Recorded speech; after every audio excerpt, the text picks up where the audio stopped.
নমস্কাৰ সকলোকে কি খবৰ আপোনালোকৰ তো আজি বহুত দিনৰ মূৰত এটা লং ভিডিঅ' লৈ আহিছোঁ আজি মানে ভাইটিৰ লগত যাব ওলাইছোঁ মন্দিৰ ভ্ৰমণ কৰিবলৈ আৰু আজি বহুতকেইটা মন্দিৰতে যাম ভাবিছোঁ আৰু কি মন্দিৰত যায় আপোনালোকে ভিডিঅ'টো স্কিপ নকৰাকৈ চাই থাকিব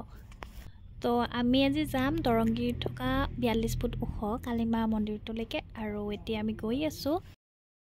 তো আমি মন্দিৰটো আহি পালোঁ আৰু ওচৰতে এইবিলাক দোকান আছে আপোনালোকে পূজাৰ বস্তু ল'ব পাৰিব আৰু ধুনীয়াকৈ হাত মুখ ধুবৰ কাৰণে ব্যৱস্থা কৰি দিয়া আছে আজি যিহেতু শনিবাৰ সেইকাৰণে বহুত মানুহ আহিছে এই মন্দিৰটোলৈকে আৰু একদম ৰাস্তাৰ ওচৰতে হয় আপোনালোকে গুৱাহাটী গ'লে দেখাই পাব আৰু আমি পূজা চূজা কৰি ল'লোঁ আৰু মন্দিৰটো এবাৰ ধুনীয়াকৈ দেখুৱাই দি আছোঁ আপোনালোকক